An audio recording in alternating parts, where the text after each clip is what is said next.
Wunderbar. Willkommen, mein friends, to another episode of Few Beers und a Shot. This is Juan. And I'm Kyle. And the topic of today will be Mr. Adolf, the Führer, Hitler. And did the Holocaust really happen? The Holocaust, not the Holocaust. I have an accent. It's that German in me. Oh, the German in you? Yes. The little German in me. Oh, you just need a little German in you? Yeah, I guess. No, not like that. No. So today's beer of choice is, Mr. Kyle, what are we drinking? We are drinking the Warsteiner beer. The German Pilsner. Das einzig wahre. Site. It was founded in 1753. Yes. It's premium beer. This is a 4.8 alcohol volume. And yeah, that's what we'll be drinking today. Yes, sir. And a nice little Pilsner. Yes, it is a nice little Pilsner. And, we also have, instead of today being a few beers and a shot. Und a shot. It's going to be a few beers. Und a boot. Und a boot. That fits about, I think that fits like 5 or 6 beers in there, just so you know. It looks like it'll fit about 2.5 pints. Yes. So, yes. Das Boot is in the house. Yes, it is. So how about you pop these bad boys open and we can test them out. Alrighty. Here we go. Have you ever had Warsteiner before? No. No? I've had it before. It's pretty good. I like it. There you go. Warsteiner. One of the oldest beers. Is it German imported? Yes. Okay. Family tradition since 1753. I guess they must drink it all over the old country, huh? Yes, sir. All over Bavaria. It's good. Look It tastes, there's a little bit of caramel. At least to me. I didn't taste that. But no? Well, I mean, you have to take a bigger sip than your little bird lips? Yes. If you take an actual, you can taste like the malt, caramely kind of note in there. Okay, yeah. I tasted it. I need to let it fucking turn it upside down, let it foam up on me. Yes. Got to get a little bit of the foam and the yeast action at the bottom to kind of get that taste. Not a word I like, yeast. Well, beer is made with yeast, so you kind of need it. I know. I don't have to like the word. Just like some people don't like the word moist. See? There you go. Gotcha. I had to tag you back. I feel dirty hey, now. How's that beer? Is it? No. I would not say it. I'm not going to say that would be a weird way to ask if a beer is good. Is that beer nice and for you? And I'd be like, all right, you can throw this away now. I don't want it. I wouldn't. I'm like, it left my lips a little bit. I'm like, it's tasty. It's tasty. It's good. It's not. A beer doesn't become that word. Yeah. It's always that word. Well, it's wet. And that other word is a derivative of that one. Yes. So, a little bit about Mr. Adolf Hitler. He was born 4/20, 1889, in a little town in Austria. I believe he had 2 sisters. I thought he had like 2 sisters that were alive when he was alive. Yes. He had like 4 brothers that died before he was born, some shit like that. Not too. Here we go. Let's see. No. Here we go. His mother died of breast cancer. That's sad. At the age of 47, and he was 18. Hitler ran out of money and was forced to live the bohemian life in homeless shelters and in a men's dormitory. When he was 18? Yes. And then during this time, he moved to Vienna, where he pursued a growing passion for architecture and music, attending performances of Lohengrin, his favorite Wagner opera. And then this is where, in Vienna, is where Hitler became exposed to a lot of racist rhetoric, because the mayor there was very anti-Semitic, and he really liked to, even though they were in Austria, this mayor of Vienna was very pro-German and tried to stress how Austria needed to express their German nationalist side and really become part of Germany. So it started when he was very young. So he started this shit started in his head when he was 18. Yeah. So and it's part of where Hitler learned it from. I mean, he also could have learned it from his household and everything else. So, well, wasn't his dad like a hard ass, something like that? Yes, Mr. Alois Hitler. But I mean, what's it? Alois Hitler. I think that's his dad's name. I think so.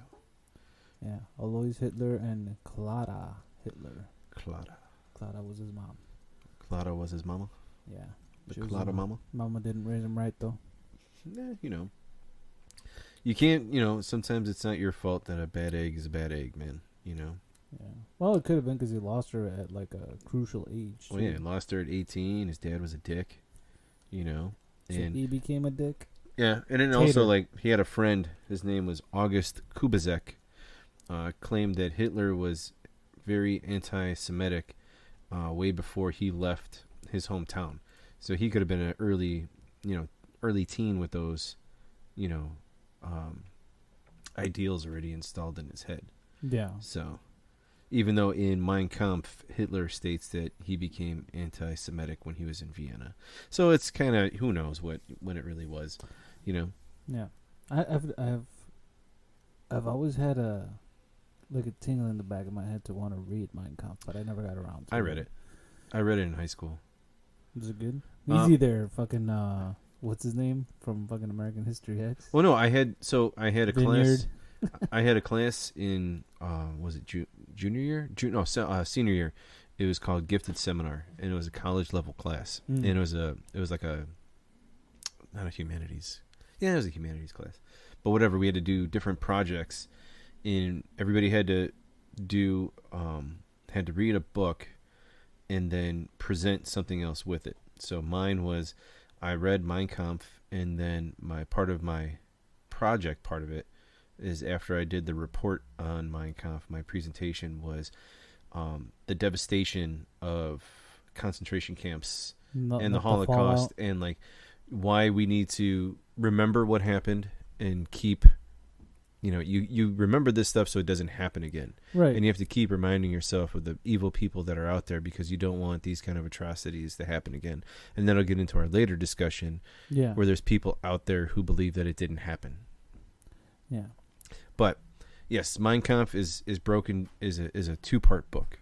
There's 2 different parts. I've heard that, yeah. The first part of the book is all about him and like his growing up and kind of like his struggles, and that's what it's called, My Struggle. Yeah. But him going through the shitty upbringing that he had, being homeless, learning these anti-Semitic ways when he was in Austria, and then it leads up into him in World War I, and then ultimately when he's trying to lead a revolt in Germany and then getting arrested and ultimately put into jail.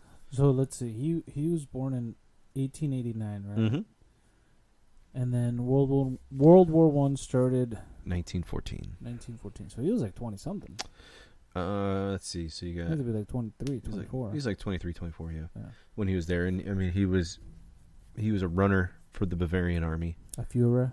Yeah. So, and he was on the Western Front, so it was basically, in between France and Belgium is where he spent most of his time. So, one of the things I was that I found out when I was investigating this dude was that, I'm not fucking defending him by any means, but it's like, oh, this dude was a coward, blah blah blah. And apparently, when he was a runner, he was like in the front lines. Well, that was their, so like, just because you're not the ones holding the rifles or doing anything on the front lines, what he was doing, his job would be, so he's on the front line, right? Yeah. And say you're the runner, and I'm the lieutenant commander or whatever it is. Right. I give you this message because they didn't have radio communications at that time. Hey, I need you to run from our fucking line over to that line. Yeah. And give them the orders or give them the information that what's going on. Yeah. So now you need to get up and go into no man's land and run over to where the other lines are. Boy. So I mean, yeah, it is a pretty dangerous job, and especially since you have to travel light. Yeah. So you probably only have a sidearm, if that. You might not even have a weapon. Good point of reference was that movie. Was it 1917? Mm-hmm. Where it's like a one-shot movie. Yeah. Like the whole thing was played out. And isn't the dude in the movie a runner? I didn't see it. I think one of them. There is a runner in there. Yeah. But I mean, that was your job. You ran. You're the fastest guy in fucking boot camp. Yeah. You better believe you're gonna be the runner. So, and I'm pretty sure most of them, if they had a weapon, it was probably a pistol, because they wouldn't want them running with a rifle, right? Because that's just gonna slow them down. Yeah, the more crap you carry, the more it's gonna slow you down. So I mean, I could see that. And then, while he was doing his running, he got an Iron Cross second class for bravery. Yeah. So I mean, it's not like he was, hiding or anything. He had to run and do what he needed to do to get his job done. So and then he did artwork and drew cartoons, and he was in the Army newspaper too. Yeah, and then he got rejected from the art school after Yes. that. That's where. Well, I don't want to say that's the reason he went nuts, because it was, the dude loved the military. Mm-hmm. That's why when he joined up with Germany, even though he was Austrian, they let him, and there wasn't too much of a pushback on that. Well, and that's the thing. Like, Austrians are like, I mean, they have very close ties, right, to German roots. I mean, and I guess you can even kind of break it down in a sense, like how English, Welsh, Irish, and Scottish people all are from the same area, but have their own different histories, but are still kind of all. How many countries are in this country? Yeah, I mean, you got four countries on two islands. Yeah, so I mean, you got they have really close similarities. Yeah. So I mean, if he he's Austrian, but he could be like, yeah, I'm German. Yeah. Like their languages are very close and everything else. From what I understood was he said he was Austrian. They're like, yeah, we don't care. You want to join the German army? Go ahead. Yeah, and I mean, a lot of people from Austria joined because they were it was under like Bavaria at the time. So it's all it all fits into place. Yeah. But besides getting that medal for bravery, I mean, the dude got wounded. Yeah. He got shot in the thigh. He had to spend a couple months in the hospital. He received a medal for that. Oh, he got the Forrest Gump treatment? Yeah.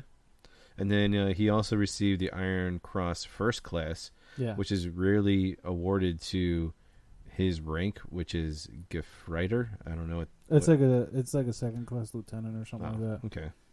Like he never went up to like a commanding role. Like the reason he went up in the rank was because of the politics. Yeah. Like he became a politician. And I think he got a lot of rank because of how many times he got injured too.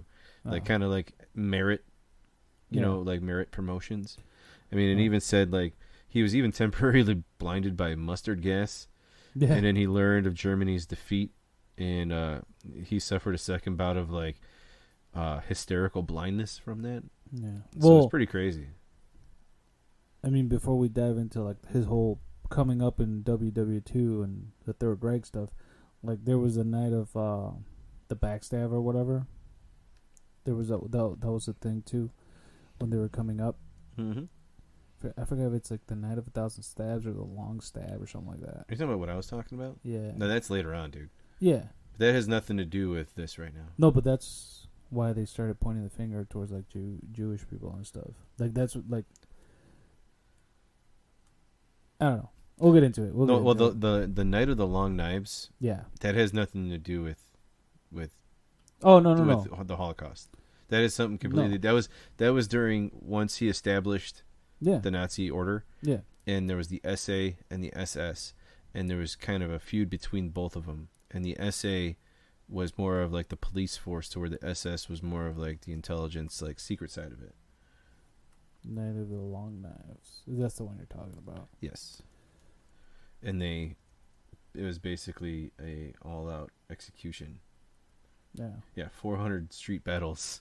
Damn. Yeah. Scheiße. Against, and it was the SA versus the SS, which is the same people, the same side, fighting against each other. They had a little revolution in the house. Yeah.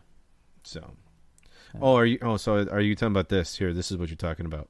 Probably. So here, Hitler described the war the greatest of all experiences and was praised by his commanding officers for his bravery. Yeah. His wartime experience reinforced his German patriotism and was shocked by Germans' capitulation in November 1918. Yeah. His bitterness over the collapse of the war effort began to shape his ideology. Like That's other what I was German talking nationalists, he believed the stab in the back myth, Yes. which claimed that German army, undefeated in the field, had been stabbed in the back on the home front by civilian leaders, Jews, Marxists, and those who signed the armistice at ending the fighting, later dubbed the November Criminals. That's what you're talking about. Yes, that's what I was referring to. This has nothing to do with This is something else. Yeah, the night I of the... knew there was this... I did say backstab, though. Yes, yeah, the Night of the Long Knives is something completely different that has nothing to do We'll get into that one. Yeah, this was actually crazy because... Well, we get into that in a little bit. There's other things to kind of...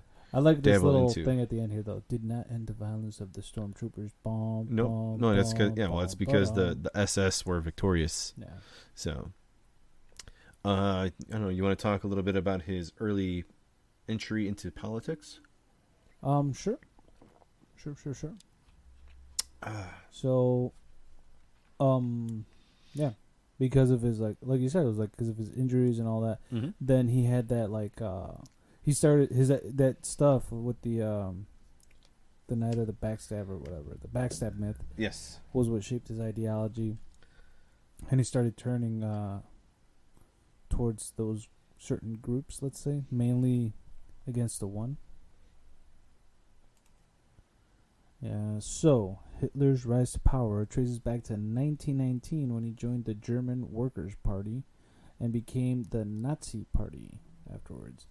With oratorical skills and use of propaganda, he soon became its leader. Hitler gained popularity nationwide by exploiting unrest during the Great Depression, and in 1932 placed second in the presidential race. Hitler's various maneuvers resulted in the winner, Paul von Hindenburg, appointing him chancellor in 1933. The following months, the Reichstag fire occurred, and it provided an excuse for a decree overriding all guarantees of freedom. Then on March 23rd, the Enabling Act was passed, giving full powers to Hitler. When Hindenburg died in August 2nd, 1934, the chancellorship and presidency were merged, and Hitler secured his position as Führer, the leader. That's pretty crazy because like Hindenburg was this old, like decrepit guy at that time. Yeah. And Hitler was just kind of like, you let me take over. Everything's fine. Don't worry. I'll be good. Just tell them that you want me to do everything. Yeah. And then that's when he's like, I want to turn everything over to him. And he's like, ha ha ha. And then he fucking croaked. Kind of sounds like he was that little devil on his shoulder. Oh yeah, dude. I mean, there's so many things that he did so many manipulative things and just.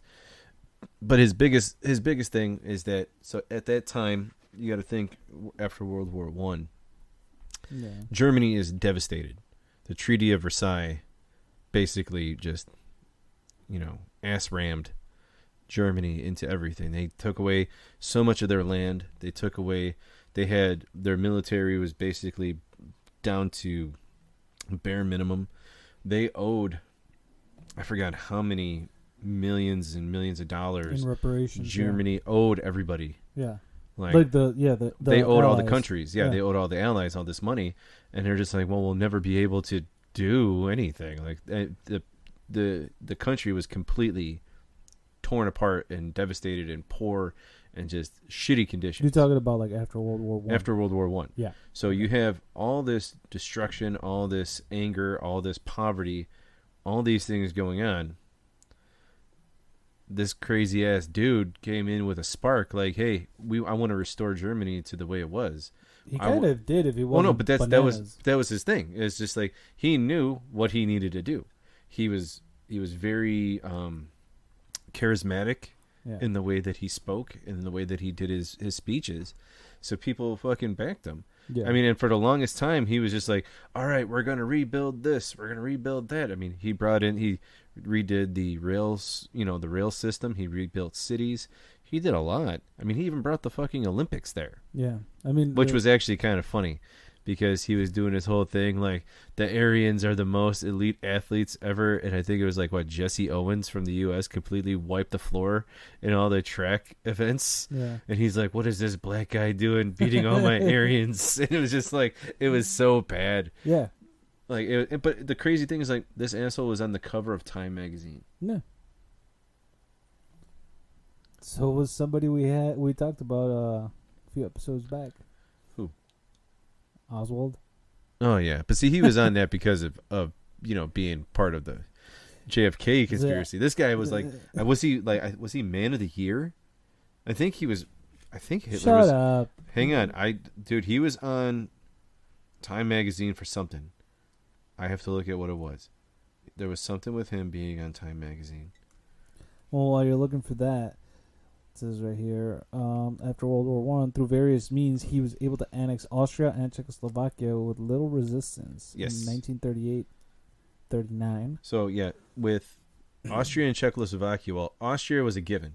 He kind of was just like, hey, can we just... You guys need to join Can we just, like, join together because we should be? Yeah. And, like, yeah, sure. And then Czechoslovakia just, like, fell over. Yeah. And the Allies didn't really think anything of it because there was no real military intervention into it. Like there wasn't a lot of force. It was all talk. Yeah. And then he took over Poland. No. Before that was the Rhineland, which is a section of Germany. Was a section of Germany right on the border of France.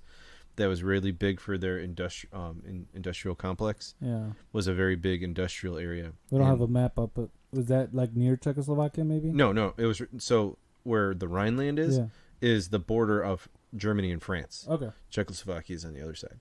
So they stretched. So Germany was like here, and then they came down here for Czechoslovakia and Austria. So they went south, and then they went north for the Rhineland. Okay. And that's where they had a lot of factories and a lot of stuff for industry there. Gotcha. And it's literally right on the border of France.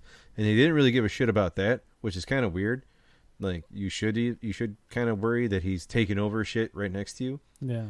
But he made this kind of like current events. Somebody was taking over. Yes, but when they brought it up, like he said, well, we need Lebensraum, which is more room for German people, because he thought his idea was that German people shouldn't live in like apartments.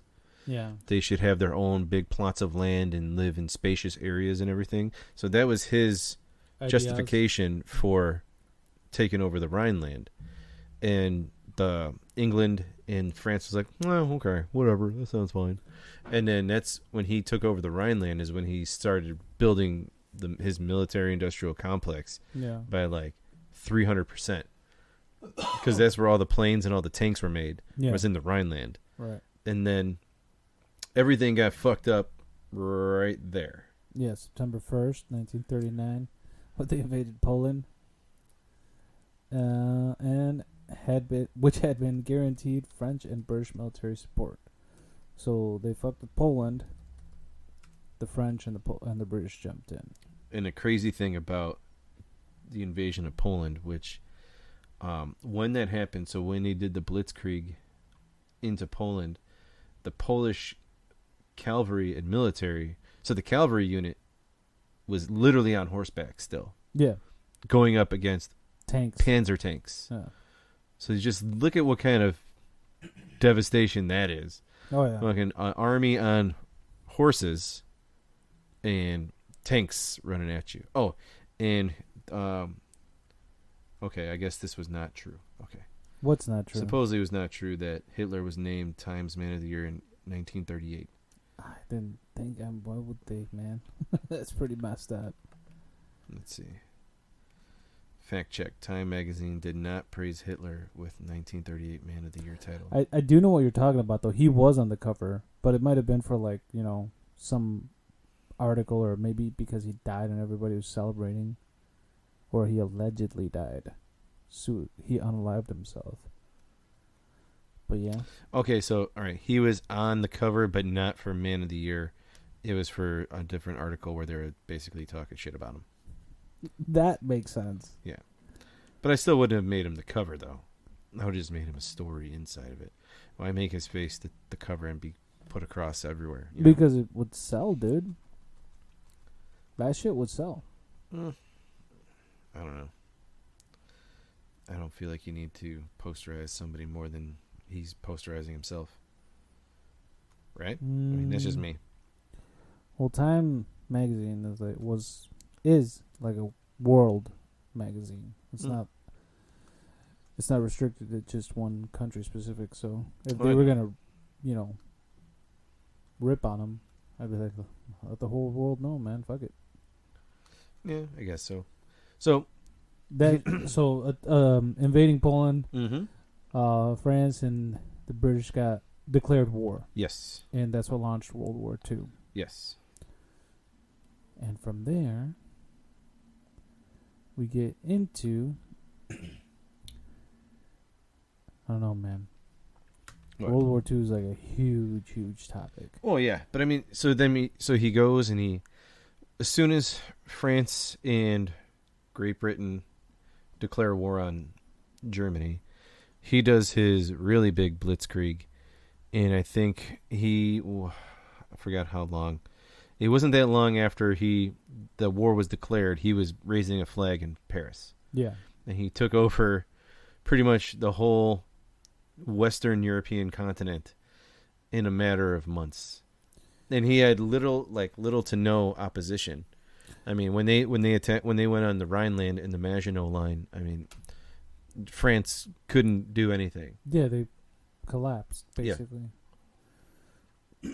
Yeah. And in Spain didn't care because Spain was fascist just like him, and they let the Nazis just come and hang out. So the leader of Spain was on his side from the get-go. Yeah, so was Italy, right? Italy. Benito. Mussolini was right after that too. Yeah. So I mean, if you look at the map of Europe, how much he controlled in such a little bit of time, because he actually went up north and took all of Norway too. Yeah, I was looking into that one. And then once all that happened, he's like, okay, he had mainland Europe, he had most of Scandinavia, so he decided to do the Battle of Britain. Mm-hmm. And he was like, well, I'm not dumb enough to go send troops there because that's just not going to happen. Right. So he sent his whole fucking Air Force over and just kept on bombing them. Mm-hmm. And then the RAF started defeating the Germans. So he's like, all right, I need to stop attacking Britain right now. Yeah. So he stopped attacking Britain. He had a stronghold on the western side of Europe. So then he goes and takes over a big portion of North Africa. And then he starts his war with Russia at the same time. Yeah. But the crazy thing is that he had a deal with Russia saying that he wasn't going to attack them. Because they split up. Lyndon or Stalin. Because they split. If you look, I can't see on this map, but they split Poland. Yeah, that was the deal. Is we'll split Poland, and we won't start a war with you. You do your own thing. We'll do our own thing. We want to control all of this, and you just stay where you're at. But he got so fucking crazy and greedy, he turned around and fucking went after them too. Yeah, which proved to be his downfall. Yep. Because he technically he had all of this. Yeah, he had all the Western European country. Yeah. So, and then once there was a couple other things that became involved where Winston Churchill had to send a couple letters to FDR requesting assistance from us. Yeah. To be involved. And it's crazy because at that period of time, denied. Well, we were under a period of isolationism, which just was like, hey, you know what? We're doing us. Whatever fuck you guys are doing, you're doing. Don't ask us for anything. We don't want to be involved. Well, the country was recovering from the Great Depression too. Yes, but I'm talking about on the political scale. Yeah. There was a point where it's like, all right, we're in isolationism. We can't be involved in international affairs. Mm-hmm.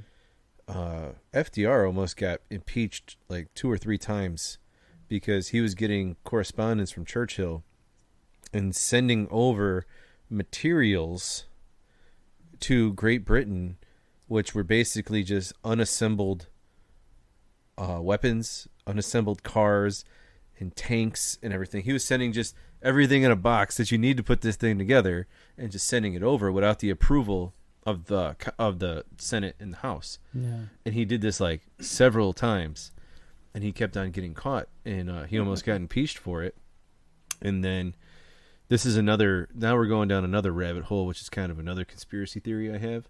The Churchill one? No, not with Churchill. Just so there's the last letter that Churchill sends FDR about, thank you for everything, and he goes, if you don't get involved in this war physically, we are going to lose. Yeah. Like Churchill's is like, no, we need you here, because if you don't come here, we're not going to win. And the government wasn't going to agree to go to war in a war that we're not being attacked in. Right. And that's where I have my own little conspiracy theory about Pearl Harbor. Oh, I see what you're aiming at. Yes, because without Pearl Harbor being attacked, we're not in this war. Right. And that's a whole, if we could talk about it, I could tell you my theory on that, which caused us to go to World War II.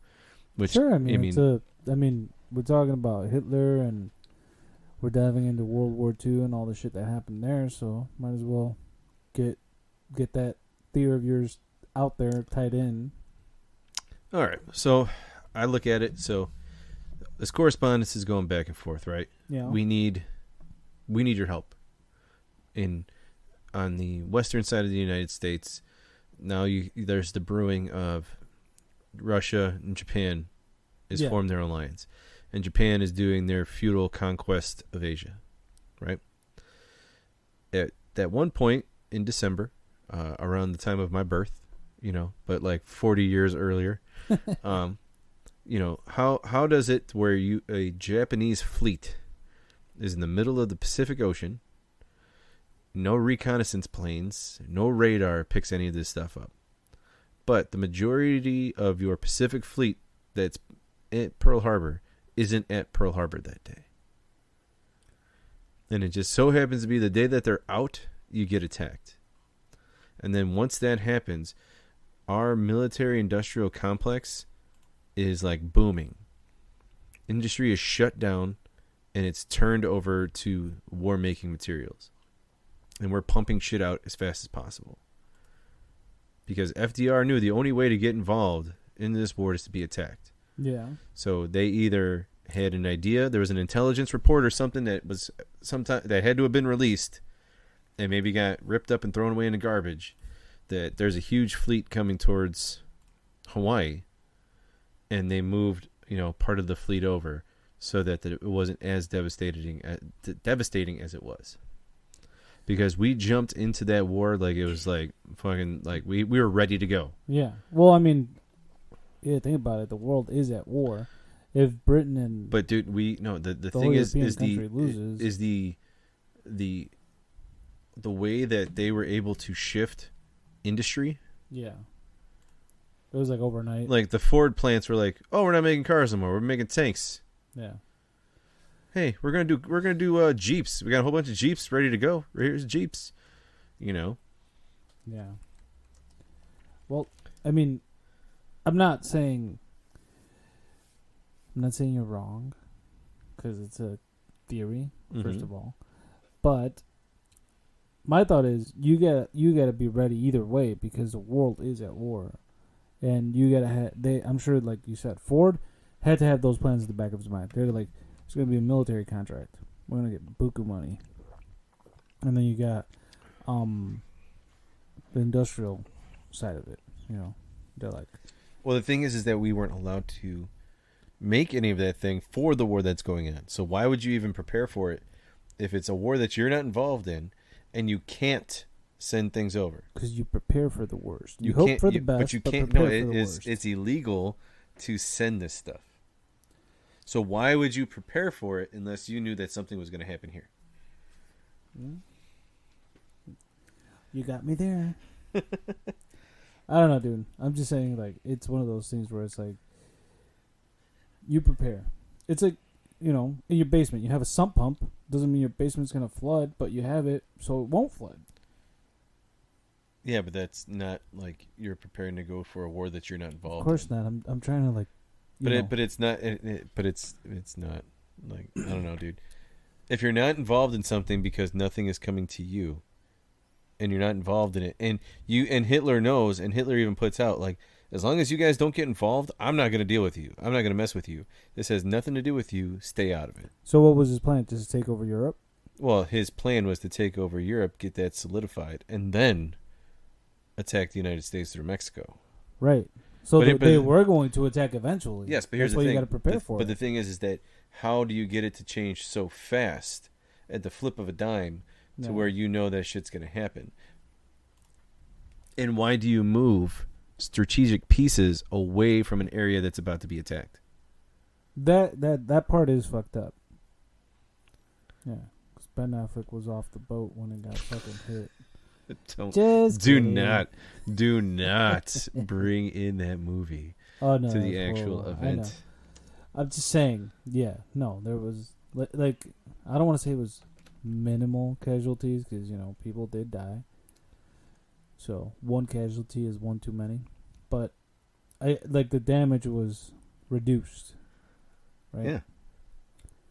And those were they had the kamikaze fighters at that point, right? Oh yeah, Japan was all about the kamikazes. Like that was their version. That was like their new age, like samurais. Yeah. New age samurais. Yeah, for the time. But we fly planes. So. And we drop on you. Yeah. Another cool, one of the things that's always gotten me about the Hitler stuff was how he was into the occult. Oh yeah, there was a lot of them, dude. Yeah. It was like part of their thing. They were trying to find a occult superpower to hey, we're getting support. We're evil. We might as well embrace it. Well, dude, that's where they were talking about how because a lot of their super weapons and everything, they didn't know if it was he made a deal with the devil, or he made contact with aliens. Yes. Because you got they designed the first jet engine. Yeah, they had the first fighter jet. The V1 and the V2 rocket is one of the smart motherfuckers. Yeah, dude. In their weaponry, their rifles, their handguns, their machine guns, their tanks. Dude, the Tiger tank. Yeah. So the Tiger tank, it's big, huge, badass fucking tank. Yeah. It was accurate to a mile away. So you get hit something a mile away, completely accurate, which is pretty good for land warfare. Yeah, and for 1940s. Yeah. Yeah. But the crazy thing, this thing was so complex. I was watching a documentary on Tiger tank drivers, and the guy was like, "Yeah, we were driving in the beginning of the war, and something happened with the engine, so we broke down. By the time the mechanics showed up, the war was over." Jesus. Because they couldn't fix the tanks themselves because of how complex these tanks were. Yeah. So they had to have a technician. And while this technician is fixing one tank, he had to go fix another and another. He goes, "Yeah, by the time the guy got to us, the war was over, so we just left it." Yeah. I'm not trying to take steps back here, but another thing is, so you got Hitler associated with the occult. Mm-hmm. But you also had the church supporting Hitler. Yeah. That's double dipping. Well, the biggest thing. The Pope. Well, not the Pope, but the biggest thing is that the Nazis didn't blow up churches. Yeah. They weren't against churches. They were taking temples. Jews. Yeah. Temples. Yeah. So they're not. They have nothing. They're like, "Oh, we're not involved. We're not with them or against them. We're just." No, but I thought I read somewhere that they had the church's support. They didn't openly talk about it. Not openly, of course. Yes, there wasn't. Yes, they had support from the Vatican. Yeah. Because they weren't blowing up churches, and then later on, after the war is over, the Vatican and the Red Cross help get a lot of high-ranking Nazis out of Europe and into Argentina. That's what I'm telling you, man. Oh, I know. the thing is like they didn't outright come out and say we support the Nazis, but they supported the Nazis. Yeah, which is messed up because like we're talking about, like he got into the occult because he's trying to like get, I don't know, whatever sort of like he was looking for the Spirit of Destiny, the Holy Grail, the Ark of the Covenant. If you want to fall into the Raiders of the Lost Ark shit. Oh well, yeah, they had some of those had. I mean, even though they're science fiction, there was some truth behind. Well, there's it. truth in all that. I mean, he had archaeologists and scientists all over the place. He sent a group.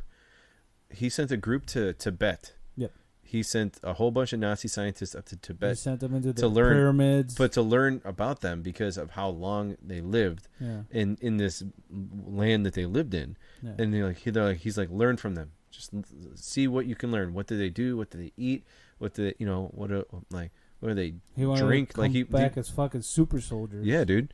And he would take, blood samples and everything and run all that kind of stuff. And it even gets into another thing where, he believed that the Aryans were descendants of the people of Atlantis. Yeah. And the Aryans were the supreme beings, and they came from the supreme civilization of Atlantis. Yeah. And he the crazy thing is he used all of this shit to brainwash a hell of a lot of people into believing what he was saying was true. Yeah, I mean, but when you're at your lowest, the slightest bit of positivity will make you rise. Yeah. Well, not only that, I mean, the dude improved the economy in his country, after that.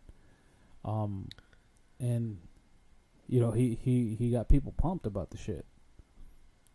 So when they rallied up behind him, he's like, "Hey, we're going to war over here. We're gonna take this." Like, it's like they rallied behind a bully, and he's protecting us, so let's go over there and take over France. Because the way he was explaining it to them, it wasn't even like we're going to war. No, it was like it's our right. He's like, yeah, this is ours.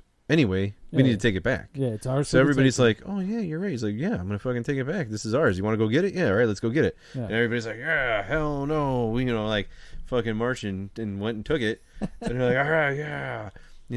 Yeah. More schnitzel for everybody, What I never understood was the burning of the books. Was it just certain books? Well, he burned certain literature. He burned certain art, certain music. Yeah. Because if you erase something, it never happened. It's like it never existed. Right. And if you really think about it, it's something that's kind of going on now. Yeah. Certain books are not allowed to be put out anymore. You're not allowed to read certain books in school. There's certain things that aren't allowed to be produced anymore. Why? They're trying to change history. Yeah. Because once you get to a certain generation, that history doesn't exist anymore if it's not written. Well, you got to look at it this way. Like, we're millennials, right? So, we know about World War I and World War II. We know a lot more about what happened in World War II than what happened in World War I. Mm-hmm.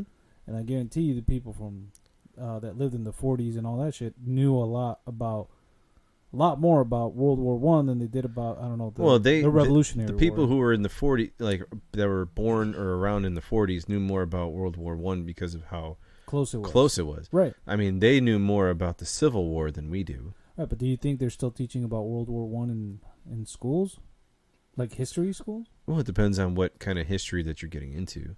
I mean, if it's just basic history, they probably touch on it for a small second. Like, but we had a World War I. Yeah. Yeah, because I mean, here they're like, if they do anything about World War II, some used to be like, what was fucking World War I about? Right, and then they'll talk about World War I. You kind of have to talk about one before you get to two. I'm talking about your syllabus though. Like we had Mr. Rakowski, God rest his soul, awesome dude. Mm-hmm. He dove into this shit he knew it to a T. But see, that's a different era, and that's a different kind of teaching, Right.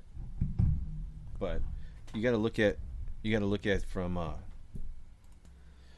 because it was a different time period where when it came to education, he was still part of that older generation who wasn't kind of swayed away from teaching that kind of stuff. He wanted people to know, and that's where we're kind of differing now, is that people don't want. He's gone, right? Yes. Mr. Rakowski. Well, he was a different generation. I know, but Do you think he was CIA? Dude, he did stuff. Okay, he did. I He did know. stuff. So do you think which 3-letter acronym do you think he was part of? That would be the only one that I think he was part of, because he was doing stuff during Vietnam. So yeah, he would be only involved in that one. That dude was the shit, dude. Yes, I love. But see, that guy. but that's the kind of thing. That was a different kind of generation, who wanted you to learn about what's really out there. Well, I mean, if you erase history, you're bound to repeat the mistakes. Exactly. So that's why things are being erased now. right, and what I was gonna get to is, like you said, like if they only teach about World War II now, you're like you said, they're gonna be like, hold on, what about World War One? And we've been on the brink of World War III so many times over the past 30 years that kids are probably gonna be like, "Oh my God, this is gonna be a first World War." It's Shit, like, dude. Yeah. It's like this is gonna be number 3, and this is probably gonna be the last one because we're gonna be done after that. Yeah. Well, and that's the problem with erasing so many things, is that people don't know. You know, it's like when you get rid of a lot of, like, how they want to get rid of stuff with the Civil War. They want to get rid of all the monuments, get rid of everything, erase the fact that the Civil War happened. And we're basically on the brink of a civil war. But that's the thing. You don't erase these things because the people need to be educated about it so they know and be like, wow, that's kind of fucked up. Maybe we shouldn't do that. Well, here's the thing. Like, some of the monuments that were being torn down, people thought that they're like, oh, we're commemorating this. It's like, no. That statue's there as a reminder of why we fucked up. All right. The Robert E. Lee statue. That's a different one, because Robert E. Lee was a decorated U.S. Confederate. No, U.S. general. Mm-hmm. So Robert E. Lee was good for the U.S. as what he did first, but he saw what the government was doing was wrong. So he took it upon himself to be part of the Confederacy. And down where that was at was a Confederate state at the time. And they commemorated him for his bravery and everything he did as a general, not only for the Confederacy, but for also the U.S. military. Right, so, but it's not like, but getting rid of something, what are you achieving by erasing that? Right. You're not really achieving anything, because he existed, he did what he did, and that's the end of it. Right. Like, if the people at that time wanted to commemorate him, okay. Just like, why did they have to change Lakeshore Drive to DuSable, whatever it is, for a guy that I don't even know who the hell he is? I don't know. Right. Like, they changed the name for what reason? Because the guy happened to be of a different race? You know, like, it's kind of weird. It's like, but there's things it's like, all right, well, nobody calls it that. Everybody calls it Lakeshore Drive. Yeah. I mean, like, anybody who's lived here is going to... It's like, people still call the Willis Tower the Sears Tower. Exactly. And it's, for us Chicagoans, it's always going to be the Sears Tower. Like, if people say Willis Tower, I'll understand what you're talking about. Yeah, but it's like, no, you're wrong. It's the Sears Tower. Yeah, exactly. But it's just like, you're trying to get rid of things. Like, when people deface the, like, Vietnam Memorial or the World War II Memorial, or like the police memorials, like, why are you trying to deface something that has nothing to do with you? Right. It literally has nothing to do with you. The fact that there's a Robert E. Lee statue in a southern state at the period of time who wanted to commemorate a guy who did a lot of brave things, what does that have to do with you? Right. And I mean, I don't see them taking down statues of, like, I don't know, let's say, for example, George Washington. He had slaves. Well, they took down the Christopher Columbus thing downtown. Okay. Like, okay, why the fuck are we taking down Columbus? Who gives a fuck? The guy was the second person here. Yeah. He didn't discover America. He just happened to be here. Yeah. Leif Erikson discovered America first. Right. So why did they? They took him down because he was racist, and he. No shit. Well, but here's the thing. Like, what does it matter? We have Columbus Day, which is now Indigenous People Day. Like, who gives a shit about it? It's here's the thing. It's a period of time that we can't change. Right. So the thing is, like, you're erasing, like we're talking about, you're erasing a part of history, which, even if you don't like it and it's fucked up, it's because it's fucked up that it's why we need to remember it so we don't repeat it. Mm-hmm. It's like saying like, oh well, we're doing this. Like we're taking away. Was it Columbus Day and it's Indigenous People Day now because fuck Columbus. He was outrageous. He slaughtered Indians, Indigenous people, or whatever. It's like, yeah. And you know that. And now we're gonna celebrate Indigenous People Day. But did you know that Indigenous people slaughtered Indigenous people? Yeah, sacrifices and all that. Well, no, but there's And they other were at war like, with but each other, tribes too. took over Yeah. other tribes. So like now it's just saying like, oh, well, we shouldn't have Indigenous People Day either because of all the atrocities that they've done to other Indigenous But they're people. a minority, so. But no, but at that time, they were not a minority. Indigenous people. Indigenous people were the Indigenous people, right? Right, yeah. If no, there's- I'm if there's okay, but now No, but here, but I'm talking about you take down a statue of a guy who came here, and Indigenous people were not the minority. They were the people here, right? yeah, So then you take down a statue because of him, and you change the name of a holiday for him with Indigenous People Day, right? right. But now you're not going to address the point of, so you're going to have a day based on people who committed crazy same atrocities against themselves. Yeah, So how is that right? And the other one is wrong. That's They were the- conquering the same fucking land that he did. Was just because they were here first and they were able to conquer it, that makes it okay? Like how many women and children did the Apaches slaughter, or the Comanches, or the Cherokee, you know? Yeah. Like I have family who has Native American blood, you know, but it's just like, but they all, like, the Choctaws did that shit too, you know, all of them did it. I know. So it's But that's human nature. I know, for you. but here's the thing, but how, I'm just trying to say, like, it's so hypocritical what these people are saying. Yeah. It's like, just shut up, and what history says is what history, you know, why change something that we can't Okay, and physically change? from there, we move into how they're trying to erase that the Holocaust happened. Yes. So you're trying to erase a part of history that was next to the Crusades, probably one of the darkest times in history. I mean, this dude. All right, this is darker than the Crusades, dude. Well, why? Because the Crusades had a purpose. No, because the Crusades were, all right, the Crusades were battles. Okay, there was a crusade. There was a crusade to go there. I see your point. They weren't. They're both dark. Yes, Let's just put it that way. But when it came to going back to the Crusades now in this part, when they went to Acre and Jerusalem and all those cities, once the war, like they were fighting, the armies were battling. Most of the time, don't quote me like all of the time, but some of the time, some of the time, if you weren't fighting in it and you were a Christian or you were a Jew or you were a Muslim, but you weren't fighting in it, they really didn't slaughter you. Like Jerusalem had, at that time, like Jews living amongst Muslims and living amongst Christians, it was all just all over the place, while the Christians were in charge. Once the Muslims took over, the Muslims were in charge. The Muslims allowed the Christians to leave.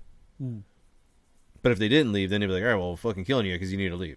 But in the terms, you can't compare these two because these people were rounded up and slaughtered like cattle. The Jews didn't fight a battle. Well, I'm saying they're both dark times in history. Yes. And, I mean, if you look at it that way, they're both fucked up, and you can't compare them. Because I would say that slavery and the Holocaust have more of a connection than the Crusades. Okay, yeah, that was another I would dark have time. I would have those No two. problem. I would have those two as linear Okay. comparisons then Okay, well, than either the way, Crusades. they're all three of them are dark times. Dude. Yes. They're nothing good came from them, especially since what was it, like over 6 million people were. Yes. I don't want to say slaughtered. Some of them were just put out in the concentration camps. No, 6 million people were killed. Yes. They were slaughtered. Yes, they were slaughtered. They were treated like cattle, rounded up, experimented on, tortured, and killed. I don't know why I always think like slaughtered. I think like a slaughterhouse. That's like, Auschwitz. Yeah, I know, but Dachau I'm thinking like a fucking cow slaughterhouse. You know, like cattle, not human. Yes, I know. But if you really see, like, concentration camps and how they were set Oh, up. yeah, like dude. here, I love how people are like, oh, it didn't happen. Then why the fuck are the camps still there? And there's museums. Yeah. And why were there survivors? Like Right. there's these people who were there once they got liberated. Like, are they just lying? Like, oh yeah, all this crazy shit happened, and I was looking like fucking Skeletor walking around because I was fed once a and month. here's the thing: how many of the people that were actually there or survived or whatever, like they're either close to like they're up there in age Mm-hmm. or they're almost gone. So the only people going to be around to tell their story are like family members or historians. Yeah. And they're trying to put that shit out. Well, I mean, but even before, like, it's crazy to think that we live in a time where they feel like this didn't happen. I don't know. I find it's just baffling to me. Yeah. It's like, because they're like, well, the census at that time said that there was only a certain amount of people, and how could that happen if there? Well, it's like, no, well, shut the fuck up. Like, no. So here's the thing: when I was looking into that, it says that there's two schools of thought on that. So you get the hardcore, it didn't happen. Mm-hmm. That they were just like, no, it was bullshit, dude. It was all made up. And then you got like the soft core group. Oh, it happened, but not. It was exaggerated. Yeah, Yes. they were the ones saying like, oh, what, like 6 million? Are you kidding me? It's like, no. So you got those two schools of thought on that, which are both kind of like, dude, you're a piece of shit. Yes. Like, seriously, if your grandparents or your great grandparents had gone through that, you wouldn't be saying that shit. You'd be like, Gam Gam or Pop Pop were there, and that's that. Because, I mean, it's not like they got a souvenir to bring home other than their lives. Yeah. You know? And then you got, like, what happened? So World War II ended, the concentration camps. A lot of people got, they were rescued. Well, yeah, those camps got liberated. No. But even before the liberation, there was a lot of people people that were able to escape because Yes. there was that older gentleman who's one of the guys. He was like the angel or something they call him, and he rescued like 40 kids or 400 kids, something like that. Yeah. And so some people did. Those are probably the ones you're talking about there, like the survivors, because the other ones got liberated. It's like the war's over, you made it through before they took you, downtown. Well, dude, it's just crazy because, I mean, as soon as, I don't know, it's a touchy subject, especially when people are trying to debunk the fact that it happened. I don't know, it just seems a little, that would be like us saying, oh, slavery never happened. Those people were just working for free. Yeah. We told them they could leave. They just decided to stay. I don't know. Like, that's how it kind of feels. It would feel like somebody's trying to say that slavery never happened. Yeah. Like, if we're on this path that this country is on, 15 years from now, somebody's going to come up with the idea that fucking slavery never happened. And try to put in a whole thing like, well, they had a house and, they were able to play. They had food. They had clothes. They had clothes. And, there was a sign that says you can leave if you want. They just didn't know what it said. Yeah, because they couldn't read. Exactly. But that's not my fault. Hey, they could have read. They could have learned. Some of them did.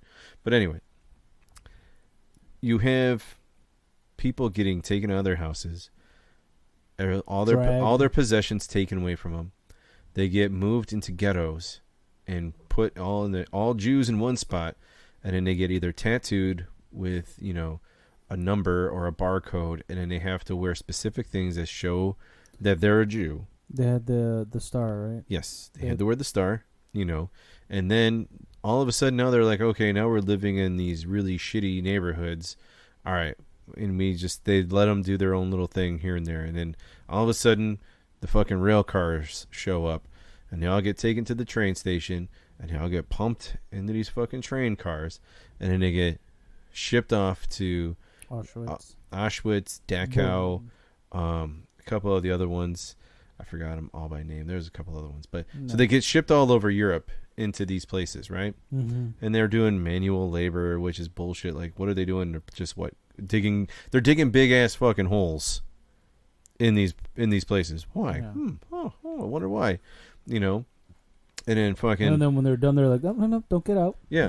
And then, but then there's other crazy things. Like, I remember when I was reading stuff, because I did a couple projects in high school and college on World War II.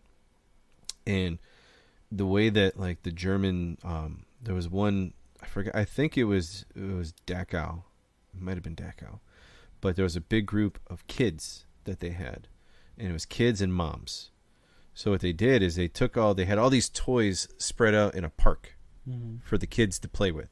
And then they told the moms, like, oh, we'll have all the kids play over here, okay? Yeah, sure, okay.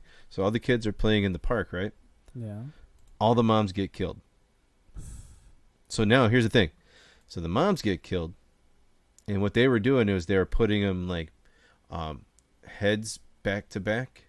Mm-hmm. And they were putting a gun in one mouth to go through to the other to save on bullets. So they're doing that, right? So now they're done killing all the moms. 2 MG-42 machine guns set up and take out all the kids at the park. Like, this is the shit that they did. I mean, and this isn't even getting into once you get into Auschwitz and everything else with the gas chambers and the incinerators, where, like, they would put a couple hundred of them in these showers because, like, oh, you're dirty, you need to take a shower. The chem showers. And they would gas them, and then they would make other, Jews take them and put them in the incinerators and burn them. And they burnt them because they were running out of room to bury other bodies. Yeah. Like, it's baffling. Like, and these people that survived talked all about this and gave them such specific details. And there's photos when they were all liberated, when they would open the rail car doors and bodies would fall out. And people, admitted to some of their atrocities. And then, like, when World War II was over and, the Allies gave the Jews the land of Israel, and Israel became something, and then they were doing the Nuremberg trials, and Mossad was formed, which was the badass version of a fucking CIA, and went all across the country, or all across the world, and hunted down all these fucking dudes who were part of it. Like, they kidnapped so many people from Argentina to bring them back for trial. If they didn't kidnap them, they fucking killed them. But they went and fucking were finding people, like, oh, there he is, fucking taking them, kidnapping them, and bringing them back. So they were all, some of them were put up for trial. Well, that's the whole thing where the show, was it Following Hitler? Hunting Hitler. Yes. Where a bunch of Nazis evacuated or left. Dude, tons of them did. Yeah. And the crazy thing is that, so, like, they got, like, favela types even camps. Before, like, I think it was even after the end of World War I, a lot of Germans went to Argentina anyway. Yeah. So you had a stronghold of Germans in Argentina before World War II even started. Yeah. And they even started training and everything there. They had schools and camps in cities that spoke more German than Spanish. Yeah. And, like, it's crazy. Like, there's a whole bunch of blonde-haired, blue-eyed fucking krauts down in fucking, Argentina. Krauts. And they set up the perfect pipeline for, Hans. Once World War II breaks out, if shit gets bad, they have a safety net and a stronghold to go down to. Yeah. They have a backup plan. Yeah, and they had a shit ton. Like, they had what was the I forgot what the name of it was in Spanish, but it was like Little Bavaria was the name of a town there. Yeah. And they had so many people were like 100% German. Like, oh, we're Argentinian, but we're 100% German. Like, don't worry about, I don't know what that dude over there is saying in Spanish, but I'm 100% Argentinian. Yeah. I mean, even don't mind the blue hair. Look at the Argentinian fucking soccer team, dude. Like, there's so many blonde-haired dudes. You're like, this guy doesn't look like he's from South America. He looks like he's from Germany. Hans Messi. Yeah. My name is Hans. But yeah, if you want to get in a little bit about, how many people fled Germany to Argentina after World War II, I mean, I'm pretty sure, or during and after World War II, there had to have been at least a couple 100,000 regular Nazis that made their way there, and a couple of high-ranking ones. There was like rumors of, what's his name, Goering, like the one dude who was like in charge of the Air Force was there. A couple other ones. The Angel of Death was there. He got found and brought to justice. And he didn't. Oh, the Angel of Death. I think the Angel of Death died there. Hang on. I don't think he was caught. Here it is. Auschwitz Mach Frei concentration camp. That's fucked up. German Nazi concentration and extermination camp. It was run from 1940 to 1945. 1.5 million among them. Great number of Jews are systematically starved, tortured, and murdered at this camp. The symbol of humanity's cruelty to its fellow human being in the 20th century. It's crazy, dude. Yes. So here, the guy I was thinking of was Joseph Mengele. So Joseph Mengele, he was known as the Angel of Death. He died in Brazil at the age of 67. Wasn't caught. And he even, like, when he got married, he got married in Argentina, or it was either Argentina or Chile, one of the two, and fucking wrote his real name on the like log. He's like Joseph Mengele, and like because he was just that convinced that he wasn't going to get caught. Did they catch him because of it? No, he died. He died at the age of 67. So he didn't get caught. He didn't get caught. No, the one that got caught was hang on, I gotta look at that.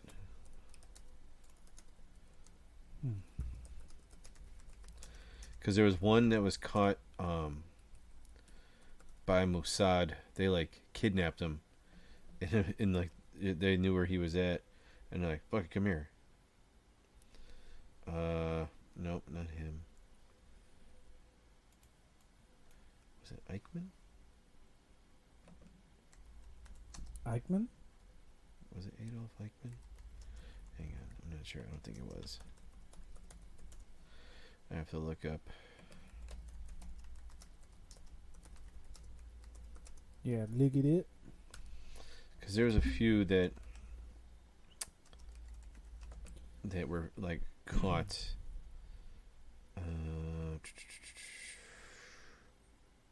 Oh yeah, so it was Adolf Eichmann. Yeah, he was captured and smuggled from Argentina in 1960 by Mossad. Mengele never got caught. He died an accidental death in Brazil in 1979, and his remains were identified in 1985. Let's see. Gustav Wagner, the Wolf. He was arrested, but Brazil refused to extradite him to West Germany. Then he was found dead of an alleged suicide in Sao Paulo, Brazil in 1980. There's a couple other ones that none of them that I know. Like here, who's this? Klaus Barbie, the Butcher of Lyon, was extradited from Bolivia to France in 1983 after earlier attempts by Sergei and Beate Klarsfeld to track him. Until Bolivia's transition to democracy, he had been protected by the U.S. and German intelligence service for anti-Soviet intelligence purposes, and employed by the Bolivian army under an alias. He was sentenced to life imprisonment in 1987, but he died in 1991.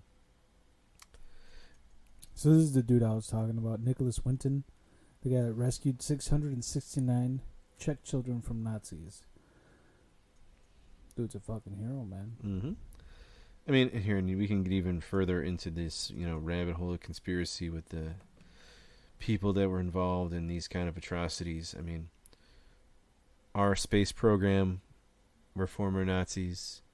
Oh, the paperclip thing. Operation Paperclip. Yeah. There was 1,500 Nazis that we took out of Germany to brought to the United States. Well, those motherfuckers developed jet engines, dude. Well, yeah, but we had them for, space technology, the Air Force, other military industrial complex ideas, and just and we gave them, like here, Werner von Braun. Mm-hmm. Gave him a clean fucking slate to come here. I'm pretty sure a lot of those dudes were like, I didn't want to. They made me. Yeah, but he was there's And maybe one of out of 100, I would be like, let's see if your story checks out. But all of them, I'd be like, yeah. Because some of those dudes were pretty sick, dude. Mm-hmm. Well, yeah, there's some that there was reports or allegations of these guys being at concentration camps doing things, and they'd be like, "Oh no, I was never there. I don't know what you're talking about. Oh no, Huh? not me." And the guy's like, "Yeah, it was him. His name is Werner von Braun, and Like he went by the eyewitnesses. They're like, that's the guy." They got tried for what, crimes against humanity? Well, not Werner von Braun. He didn't. I'm not saying him, but yeah, specifically, they a bunch had of them. war crimes, crimes against humanity, and just a lot of fucked up shit. I mean, dude, there's so many people. Like, I can't even count this list of aeronautics and rocketry. There's 3 columns of like 40 people. Architecture, there was 2. Electronics, there was a shit ton. Material science at high temperatures, there was 2. There was 1, 2, 3, 4. There was about 15 or 20 for medicine, including biological weapons, chemical weapons, and space medicine. 3 Space medicine. 5 people for physics, and then 3, 6, 8 people for chemistry and chemical engineering. So I mean, you have a shit ton of people that we brought over here, and the craziest thing is that like it was all the way up until, was it 2001? 2000, I think it might have been 2001 that Operation Paperclip was still in effect, because some of these people wouldn't fully defect to come to the United States. They still wanted to be like, they would hold on to like, I'm not ready to fully commit to this yet, and everything else. And I think it was like the final person, it was like, I'm pretty sure it was like 2001. So they were like in their almost 90 holding on to their shit, and then finally like defected and did their shit. But then you got also with Operation Paperclip also becomes MK Ultra, which like MK Ultra was a big, unleashing psychedelic drugs and other drugs into ghettos and everything to see their effects. Yeah. And like Nazis were all about human experimentation. So what, like, you don't think that had something to do with it? Like, connect the dots. But then again, you gotta think about it. The government, like our government, still does some shady shit. So yes, well, it's not to say like, but at the time, hey, those were Nazis working in the United States. That's what I'm saying. Like then and then now, what we know now, because back in the day, it was like, if the government told you something, it must be true. Well, here's a theory though, or not a theory. But this was another kind of like conspiracy theory that I heard when they're talking about like, the Third Reich falling and everything. Did the Fourth Reich actually happen? And it just happened under our noses. You talking about they just brought it over? Oh yeah. Like, was that the plan? Was that the plan all along? Hell, Hydra. Like, hey, how about we do this?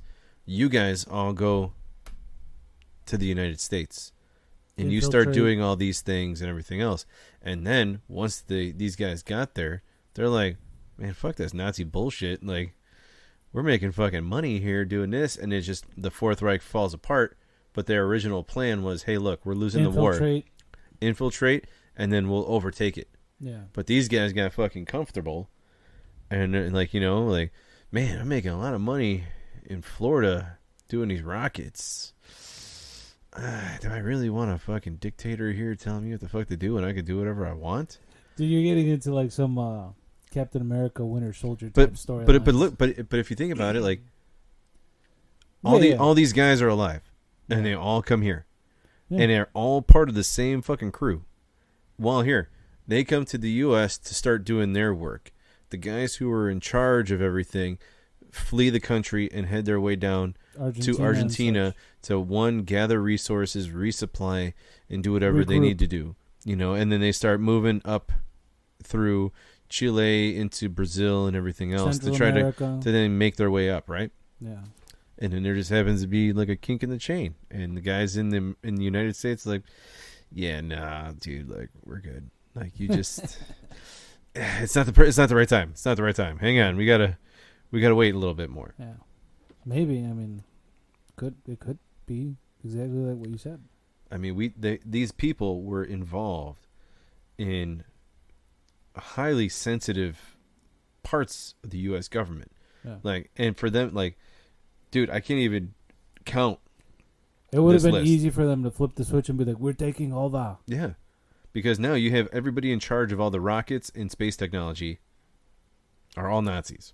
Yeah. Or they could have crippled. Nazis. They could have crippled us from the inside. Yeah, they could have done it all and taken over and started shooting rockets all over the place at military bases. Yeah. Military base shooting at a military base, shooting at a military base. Yeah. And then what happens? Coming up through Central America and Mexico, here comes the Nazis. And they let Mexico take over whatever they wanted to take back over again, and then they take over the rest. You know, and then you got kind of like what was that show? The one on History Channel. The Man in the... I don't know what the fuck you're talking about. I gotta look it up. Hang on. Oh, The Man in the High Castle. Okay. That was a good show. That was a show based on if the Allies lost the war and then Germany and Japan split the United States. It's actually a really good show. Sounds interesting. Yeah, man. It is a really good show, and then it kind of like goes into some weird like some like time travel type stuff. It's kind of, yeah. But the first couple parts of it's really good, and then it gets kind of out there. I'm like, because then like there's these people have videos of another dimension where what happened actually happened. Like a parallel Earth. Yeah. And it was pretty crazy. And then like in Nazi America, like they had no diseases, they had none of this, none of that, because like if you had a disease, you'd have to go check in and they would just kill you. Damn. They'd be like, "Oh, you have seizures. Okay, well you need to go to the Chancellor building and see the doctor." And you'd go in to see the doctor, and they'd put you in a room where you're watching TV, and they just gas you, and then they just kill you. And they're like, "Oh, we have zero this, everything is perfect." Yeah. Until one of the high-ranking guys of Nazi America, his kid has seizures, so he has to hide it because his kid will get killed. Yeah. So he has to hide him. It's pretty good. It's a good show. That's let's say an efficient way to wipe out disease. Hey, achoo! Oh, you're dead. That's, I just have seasonal allergies. Yes, you die. Yeah. And but it's crazy because like you don't have German, say in blood, like, you're out. Nazi America is so well built and nice, and then like Japanese West Coast is just shitty. Is it? Oh my God. And they only show like San Francisco, and it's just a fucking shithole. And just the Japanese are beating the shit out of everybody for no reason. Like dudes walking across the street like too slow, they just beat them up. Jeez. But then like the middle of the U.S., like Montana, Utah, and like Nevada is like no man's land. So there's like this like the wasteland. There's like a Wild West right in the middle, Wow. and it's like where people meet. It's pretty weird, but a good show. I liked it. So you think the Holocaust happened, right? You believe? Oh yeah, I have no doubt that happened. I mean, I just feel like you couldn't, especially back then, make a narrative on such a large scale that was fake. Yeah. I mean, like, and to have something so serious. Too. Yeah, and to have that many people who survived it and talked about it. You know, I mean, there was a country created because of it. Yeah. Like, so wait, we're gonna make this up so Israel can exist. Like, what? Like, come on. And then for those people to be so, and I don't mean those people, like for that culture of people to be so proud and defensive of something and be like, you know, we need to secure and just, you know, there's all these Holocaust museums and there's all these memorials and all the people that never got to make it, all the kids that were killed. Like, I just don't see it So what would you do if you saw somebody who's like, oh, like if you ran into somebody on the street and they're like, man, that shit didn't happen. Dude, my nephew thinks it doesn't happen. I told him to shut the fuck up. Okay? What if it was some random stranger? I was telling him to shut the fuck up. Like, how can you say that didn't happen? Yeah. Like, where's your facts? those people who survived, who had the fucking tattoos on them, yeah, that lived, and either went to Israel, or they came to the United States, or they went to England, and they survived. Like, how can you say that this didn't happen?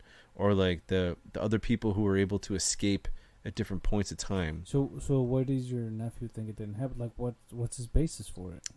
Dude, he tried explaining it, and as soon as he started explaining it, I just got pissed, and I completely shut it down. Like, he did the whole thing with the population. He was trying to reason. Yeah, like, how do you know, like, did it really happen? Because, like, there wasn't that many people. You know, the census says this. It's like, okay, were they really counting the Jews in the census? No. You know, they weren't. They didn't give a shit. And it's like, it's not like... They're like, we got more people, guys. Yeah. Here we go. You know, shit, it could have been more than, the 6 million that they said there was. It was only propaganda to fuel the war effort. Like, really? You're going to say that this is... Why? Even, like, they weren't fighting back. Yeah. I did hear that, too, that it was, like, to fuel... That was propaganda to fuel the war. And it's like, why? The Jews weren't fighting back. And the ones that were in another military, like the U.S. military. Or, mm-hmm. Well, it was Jewish people who lived in another country fighting. Yeah. It's not like... And then, there were Jewish freedom fighters that, like, escaped. They made it out. And then came back in to fight. Yeah. I like that term, freedom fighters. Let's see. But yeah. I have to look this up because I really want to see, like, what are some Holocaust denial bullet points? Yes, because let's see. Dude, it's ridiculous. So, part of their thing is that Nazi Germany's final solution was aimed only at deporting Jews from the territory of the Third Reich and not include their extermination. Let's see what else. Nazi authorities did not use extermination camps and gas chambers for the mass murder of Jews. The number of Jews murdered is significantly lower than the accepted figure of approximately 6 million. And the Holocaust is a hoax perpetrated by the Allies, Jews, and the Soviet Union. I don't know. Let's see. Explanation of claims. Here we go. This is what I want. All right. All right. Stories of the Holocaust were a myth initially created by the Allies of World War II to demonize Germans. Jews, having spread this myth as part of the grander plot intended to enable the creation of a Jewish homeland in Palestine, and now to garner continuing support from the State of Israel. Documentary evidence of the Holocaust, from photographs to the diary of Anne Frank, are all fabricated. So they had... Anne Frank is fabricated now? Yes. But they also had... She must be rolling in her grave, dude. Yeah. They had... what the fuck is that software to change photos? Oh, like Photoshop? Yeah, they had Photoshop back in 1940s. So they had Photoshop to just like to fabricate that, Oswald's photo. Yes. Yeah. Survivor testimonies are filled with errors and inconsistency and are thus unreliable. Trauma and post-traumatic stress and the atrocities that they were witnessed and have nightmares and everything for the rest of their lives. Well, Can't construed, what happened. Like, you don't think they weren't all in one single camp. Exactly. So they didn't all go through the exact same thing. But do you think, like, a 14-year-old boy seeing all that devastation is going to be a little inaccurate? Yeah. Or a 32-year-old man who was on the brink of dehydration and starvation, sleep deprivation, hopped up on drugs. Yeah, and everything else, not be able to not say something, Yeah. Let's see what else we got. Interrogators obtained Nazi prisoners' confessions of war crimes through the use of torture. So what? What they did, they should be tortured. So sorry, but then we changed the way you get information from people.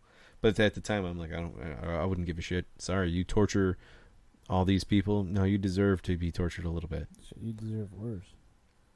The Nazi treatment of Jews was no different from what the Allies did to their enemies in World War II. That reminded me of the Aldo Rain speech. So you kill your enemies. All right, let's see. Holocaust denial is widely viewed as failing to adhere to principles for the treatment of evidence that mainstream historians, as well as scholars in other fields, regard as basic to rational inquiry. The Holocaust was well documented by the bureaucracy of the Nazi government itself. It was further witnessed by the Allied forces who entered Germany and associated Axis states towards the end of World War II. It was also witnessed from the inside by non-Jewish captives, such as Catholic French resistant member André Roggieri, who wrote extensively and testified about his experience in 7 camps, including Auschwitz, Birkenau, and also produced the oldest contemporary sketch of a camp crematorium. According to researchers Michael Shermer and Alex Grobman, there is a convergence of evidence that proves that the Holocaust happened. This evidence includes written documents, eyewitness testimonies, photographs, the camps themselves, and inferential evidence or argument from silence. So, do you think they're just doing like the Holocaust thing to be like, we're trying to erase this part of history? Well, I feel like there's people who are trying. Because your nephew sounds like he's part of that like soft horror group. See the crazy thing, dude. The crazy thing about my nephew, and I really didn't want to get into this because I just don't want to bring my family into this. But well, it's his point. But he's very the weird thing is he's very right wing. He's very conservative, and I don't know if Holocaust denial is a right wing or a left wing thing. Like I don't know. Like yeah, I just kind of feel like it's a stupid thing. It's not a left or a right wing. Like you're kind of dumb, and he is the dumbest smart person I know. Like he's a genius, but he's an idiot. Like it's crazy, but you love him. Yes, I do. But he I don't want to talk about him. I don't want to talk about him. Other than I just that no. Well, the question is, so people could get brainwashed into. But and the thing is, I feel like his beliefs, or the things that he believes in strongest, I kind of feel like are a little bit on the opposite side of this. Yeah. Like I don't think that people who are conservative. I don't know. I would have to do some research on who are the like where it falls into politics. Like who are the big Holocaust deniers? Like who's pushing that? Is it a right wing people, or is it is it more conservative people, or is it more liberal people?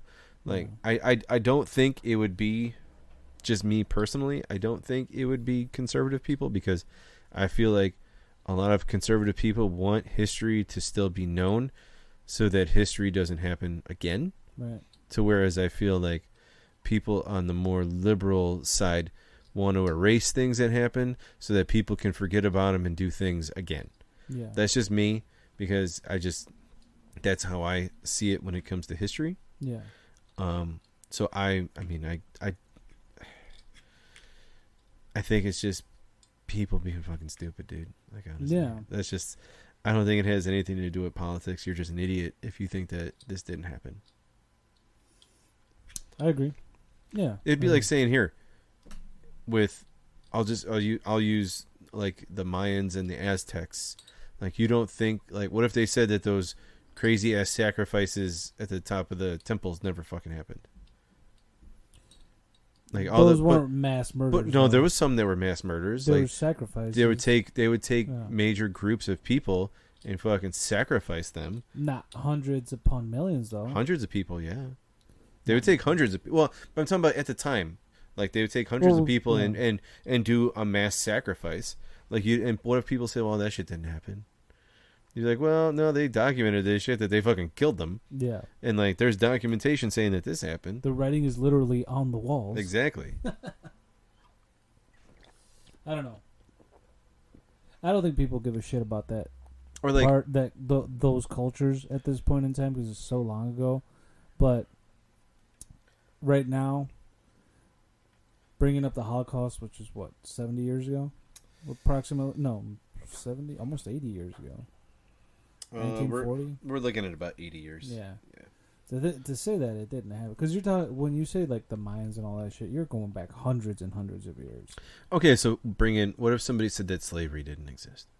Like we just There you talked go. about. Well, like if we even said that, slavery didn't exist, it didn't exist. Like How long if ago somebody was- brought it up and just said it, slavery was what, 200 years ago, approximately. uh, Still around. You're still closer to like it now. 120 years. So you're still closer. Yeah. No, slavery was still around like a couple decades ago. Like not in the U.S., but slavery is still around Yeah. in the world. It's just that people want to forget about that. Right. That slavery is still So- going around in the Middle East and in Africa and India. But hey, you know what? We're not going to say anything about that. Right. We're going to So- keep talking about something that happened here in the 1800s, even though the World Cup in Dubai was built by slave labor, and nobody wants to discuss that. Right. And in India, tons of people are still slaves. Yeah. And in Africa, there's a shit ton of more slaves that are owned by, like, you get in a big thing about African American people owned by people here. Africans are owned by Africans in Africa. Yeah. So the thing is, Just saying. Just needed to put that out there. right. But we're talking about in-house stuff. Yes. So, I think this is a topic right now because, one, I think they know that, like, whoever started this thing knows he's going to piss people off. Mm-hmm. And the more people you get on that bandwagon, you're creating a gap between people. Yes. Especially because, dude, who knows? I mean, we may think we're right, and then, documents could be forged or whatever. I'm not saying they are. Yeah. But it could come to light that was like, no, shit, yeah, it didn't really happen, down the line. And we find out, and we're like, holy shit, we're the assholes. I'm not saying that's going to happen. It's very unlikely. I just think there's too much evidence supporting the fact that it happened Yeah. to say that, it didn't happen. Exactly. There's I don't disagree. I don't think there's going to be a Mandela effect in the Holocaust. Maybe that's what they're pushing for, dude. Like the Berenstein Bears? Berenstein Bears? Berenstein? Yeah. Or Jewish bears. there you go. They're not going to be Jewish. The Heinstein's Bears. Berenstein? No, I'm saying they're not going to be Jewish. Yeah. The Heinstein Bears? No, Stein is still they're going Jewish. to they have to get rid of the Stein. Yeah. The Hans Lanza Bears? Yeah. I don't know, something like that. I don't know, man. It's just, I just feel like there's too, I don't know. There's definitely right now too much evidence to support, and it was not.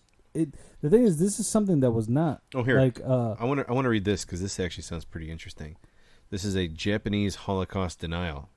So the Japanese have a Holocaust denial theory.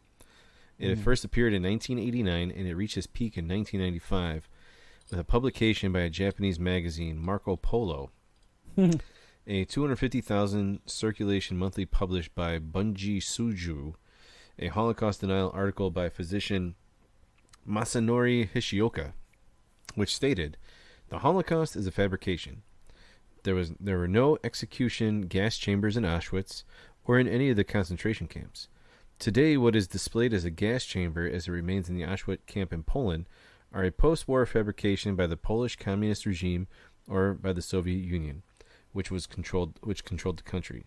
Not once, neither at Auschwitz nor in any territory controlled by the Germans during the Second World War, were there mass murder of Jews in gas chambers. The Los Angeles-based Simon Wiesenthal Center instigated a boycott of Bunji Suju advertisers, including Volkswagen, Mitsubishi, and Cartier.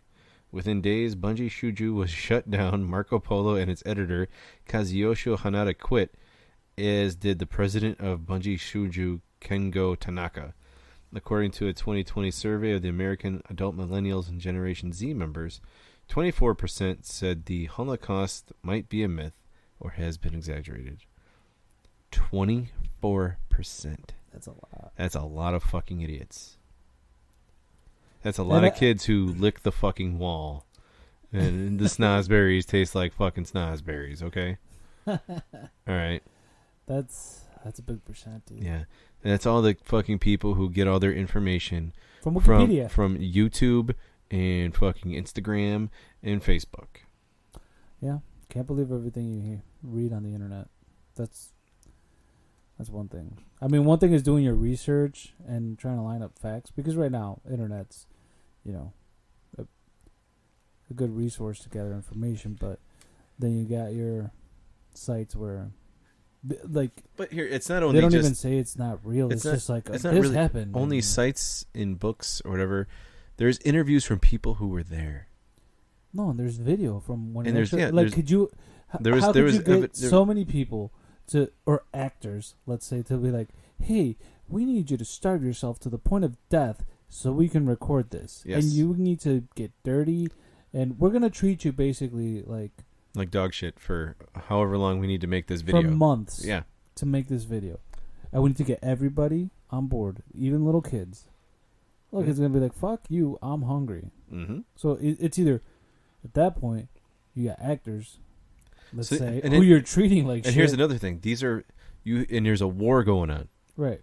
So now you're taking all these men who are dressed up as military personnel, who are all actors, even though the people in Hollywood who are actors were like in the war. Yeah. And so were all the baseball players, and everybody else was fucking fighting the war.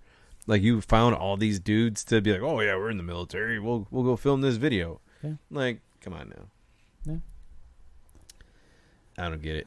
I don't get it, dude. I believe it happened. So do I. And I don't know. I would need like the president of like Israel to do like a press conference, like, yeah, we lied about all of it. It didn't happen. Then I'd be like, oh, okay. Then even then I'd be like, dude, he's putting on a front. I need to see evidence now about why it didn't happen. Yeah. Like, I would need to be like, okay, so we believe that this shit happened for 80 years, or the better half of 80. Dude, you're talking about the better half of a fucking century. And now you're going to tell us, oh, yeah, it didn't really happen. Gotcha. Okay, well, that's the biggest ruse anybody's ever pulled on humanity. Yep. And you either got to go... I would need to be like, okay, then explain this. Like, explain to me why all the evidence is fake. Yeah. Because it's there. And like I was going to say earlier... We had alien technology. No, but look at it this way. This wasn't something that was like, we're trying to keep it from you. No, it was out there. Everybody wanted to know that these dudes were monsters. Yep. So it wasn't like, oh, we can't show you this because it's too graphic. It's like, no, we want you to see that these assholes were torturing and murdering men, women, and children. Yep. And it wasn't even a fair fight. No. It was you're captured. You're going to go here. You're going to suffer for, months, years, and then we're going to put you out anyway. Yep. You're going to do our hard work. They're basically slaves. Yeah. But with like a not a life sentence, but like they were on death row. Yes, they were prisoners of war. Yeah, and they had no fair chance to even fight against them. Right. So it does tick me off when somebody says like, "Oh, it didn't happen." Mm-hmm. Like if somebody says, "Oh, the numbers were exaggerated," I'd be like, "But you know it happened, right?" Yeah. Like even like. So it could have been 100 people. It's still fucked up. Even if it was like a couple 100,000, it's like, dude, it's still a lot of fucking people that were killed. Like, dude, even if it was one person, it's fucked up. But yeah, but like to make it that big of an exaggeration over one person, I'd be like, I'd be like, all right, dude, like, come on. No, like, I'm not saying you could have just been like, hey, this guy kind of pissed me off. So, I'm not saying that because how many people died outside of fucking concentration? Oh yeah, but I'm talking about like as far as what was it, like 50 million people died during World War II? How many people died in World War II? Yeah. Oh, a lot of people. Yeah, it was like 50 million. Let me see. Like I'm talking like total body count. Germans, Japanese, Russians, Italians, let's see. Italians, French, American. World War II casualties. I think it was somewhere in the 50 millions. All right, so we got upwards of. So let's go total deaths by country. Nah. I'm pretty sure I saw it was upwards of 50 million. Well, no, there. I mean, dude, I have stats. Like, I have civilian deaths. I have military deaths. What would be constituted as civilian death? Just people who weren't like just citizens who were killed there, and just like there's a bomb, a house, artillery shells are coming in, and a building blows up, and people die there. No, that counts. So I mean, so you got like. Here. I have like here. An estimated total of 70 to 85 million people. Yep. That's about 3% of the 2.3 billion estimated on Earth So here we go. 1940. Civilians. You have 21 to 25 million. Mm-hmm. Military, you have 29 to 30 million. And then what is this other category? So here. Civilian deaths due to war-related famine or disease. 19 to 28. You have another 19 to 28 million. Yeah, that's what I got right here. So you have 70 to 80 million people were killed. Yeah. And it was all a ruse. Yeah, like I don't. It was propaganda to keep the war effort going. Yes. Yeah, right. I mean, and the crazy thing, like, if you really want to think about it, when it comes to like the Soviet Union, I'm pretty sure that the Soviet Union killed more of its own people than the Germans killed Soviets. Oh yeah, Because they would them out to march in the fucking freezing cold. Yeah, but I mean, they would also like if you tried to retreat or you tried to get away, like they would fucking kill you. Mm-hmm. And like you're like, oh shit, it's crazy. I'm trying to get out of here. You fucking get blasted. Yeah. Well, that's probably kind of still how it is over there. Yeah, true. I mean, you had like, so with Poland, you had 240,000 civilians, and then you had close to 6 million military. Fuck, you even had almost a million people in the Philippines get killed in the war when the Japanese were attacking them. I mean, you can go and it goes even to like it's crazy. You go in Mongolia, 300 people were killed in Mongolia. Mexico, 100 Mexican soldiers were killed. You had Malta, 1,500 people, soldiers. Yeah.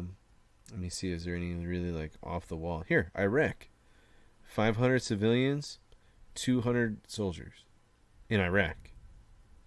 That were part of the war? In part of World War II. Iceland, 200 people, 200 soldiers. Let's see. What are some other ones? There weren't that many German soldiers killed. Huh. Only like 1.5 to 3 million. That's not bad. Only? But I mean, compared to some of the, like you would think that. Well, they got subdued, basically. Like here, China had 7.3 to 8.1 million people killed, soldiers during World War II. Damn. So you had that many in China, and then like you think Germany, and they only had like 1.5 to 3. Well, yeah, think about the population of China versus the population of Germany too. But no, I'm talking about soldiers. Yeah. But still, soldiers, dude. Mm-hmm. And then we go to us. And let's see, our numbers. Oh, that's not right. There's no way that was only the amount of people that we had killed. Yeah, I don't know. No way we only had 12,000. No, that's wrong. That's inaccurate. There's no way that the UK only had 67,000 troops killed. We only had 12,100 troops killed. That doesn't sound right. No. I thought we were like in the 5 millions. No? Either way, there's a lot of people that died, dude. Yes. WWII took quite the toll. Yeah. So yeah, here 5.8 million Polish people died. 4.2 million Germans died. 1.9 Japanese died. And the Soviet Union and the Chinese had the most combined losses.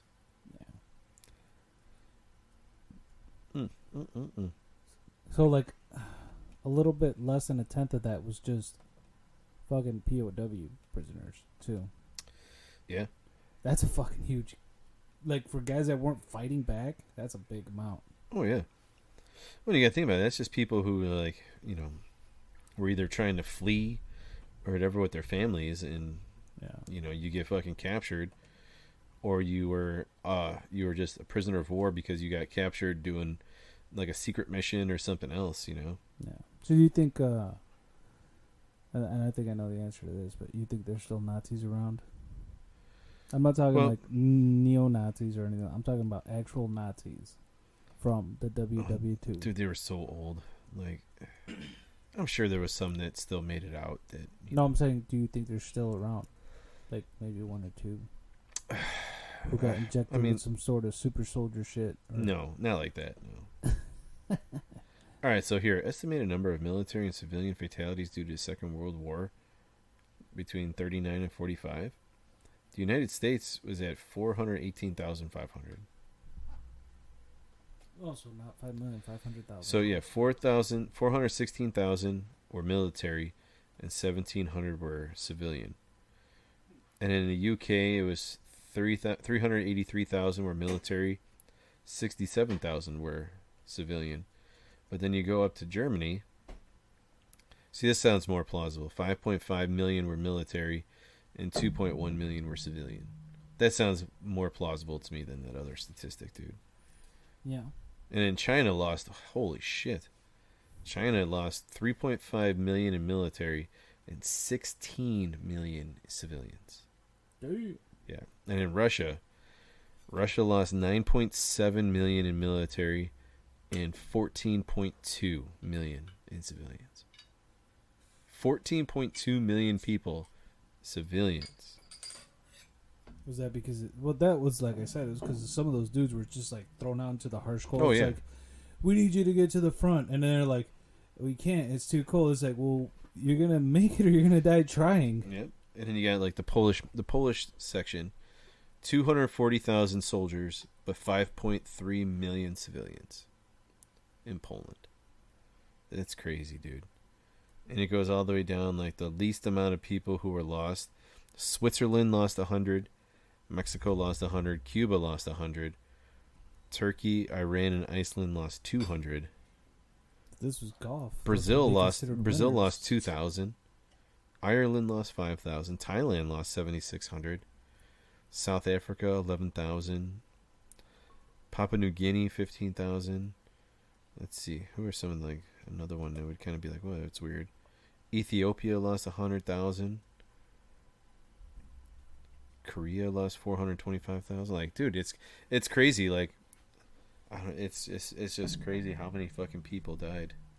You know? Yeah. I don't know, man. Like, it's hard to believe somebody would say. Oh, dude, you could put 2 more in there. Nah. Yes. Maybe 1 more. 2. But that's still a lot. Well, yeah, you got to down the whole thing. No, you had to down that. You got to down Das Boot. It's your boot, man. Yes, but I brought it for you. No, so if I'd known the can case, have the if I'd boot. known that was it, I would have just put 1 in there. No. Yeah. I'm not gonna chug 2 fucking beers. That's only 2? Yeah. Oh, dude, you could definitely put another one in there. I'll chug it, but you gotta put another one in there. You'll chug it? Yeah, I'll chug it if you put another one in there. I'll put another one in there for you. Put another one in there. I'll do the boot. Are we gonna Are we gonna do this as a short? We can. I think we should. Okay. I'll record you while we're on the air. Yes, there we go. But I don't know, when all these statistics and pictures and videos and firsthand current accounts and everything, like, yeah, dude. Not only that, dude. You gotta think about this. If these people are acting, why the fuck is Meryl Streep getting Oscars? You know? yes. Personally, I'm not a fan of hers. So. No, me neither. So, in a nutshell, for this episode, Hitler was crazy. He had a lot of shit, I don't know. I feel like if he would have just listened to his military personnel, like, the generals and everything. Hey, you know what? I think I can put another one in here. Yeah, I told you. You could fit another one in there. I don't want you to fucking throw up. I remember, I'm pretty sure this thing fit 4? 5 beers. 5? I That's think 4. Or that's 3. What? That's only 3? Yeah. Oh, wow. Okay. And it's a 4 beer boot. It's a 4 beer boot. Yes. I need to let it settle real quick because I can feel how cold it is. It's gonna hurt your throat. It's gonna hurt my teeth. You gotta relax your throat muscles. But I don't know. The conspiracies around Mr. Adolf Hitler and World War II and the Holocaust will go on as long as probably until our generation is gone, and then people will just forget about it. and it'll just be erased from history like everything else is being erased now. Yeah. But I don't know. I'm not a fan. Not a fan. You're not a fan of Mr. Hitler? No. Yeah. Me either, dude. That dude was a. But I wish we could. Oh, dude, find the video. Find the Nazi Olympic video, like, and he's just like, "Oh yeah, the Aryans will destroy everybody," and then Jesse Owens just fucking makes him. I could probably look it up after. You should watch it now because it's pretty fucking hilarious. I've seen it, dude. Where he's just like, just leaves him in the dust, and they're just like, "Whoops." Yeah. And he's like, "That guy is not allowed here." Yep.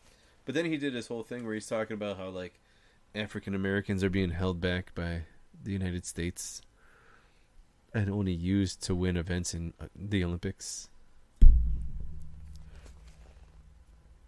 That's a theory. Yes. But I feel like we should do this off the air. No. Yes. We're on the air now. We're going to do this. No, I feel like we need to sign off, and then we could do this and then post it. Okay. That's just me. We'll have a little sip of it. So, all right. I'll have a little sip of it too. I have a little sip from the boot. So this is the shot for today, Das Boot. Yes, we're having a few beers and a boot. And then this short will be uploaded shortly thereafter the episode is done. It tastes so much better in a boot. In a glass boot, not a real boot. Yeah, it does taste better. Yeah. Should have told me. I would have brought some glasses.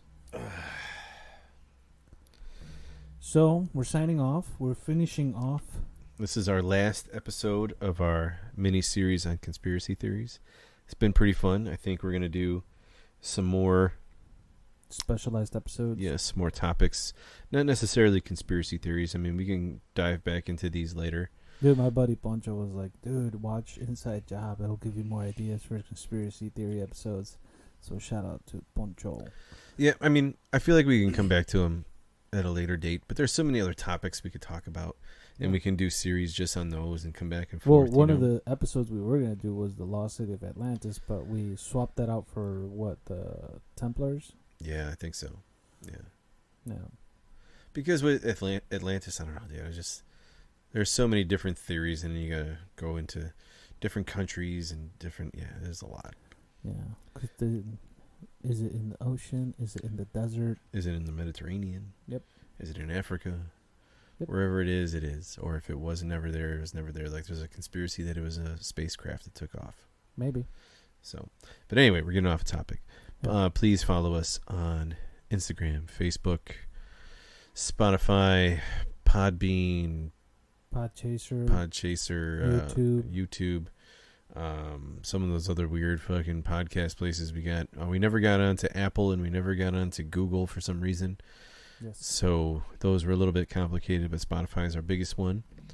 And please drop us some comments on things that we can do better or other episodes or series that you'd like us to do. Yes. I'm all about it. Yep, and we're always open to beer recommendations, liquor recommendations, and topics. Commendations or recommendations? Recommendations. Okay, sound like you're saying commendations. If you want to like we're giving beer awards. No, we should get awarded. That'd be cool. Yeah. So let's see. This episode will be what? August 7th. Yeah. So once we're done with that, we'll be getting back into our normal routine of shows for a little while until we figure out another little mini series to do. Yeah. So thank you again for listening, and please comment, because without you guys, we're just a couple dudes drinking beer, talking shit. Yes, sir. Thank you guys. Bye-bye, everybody.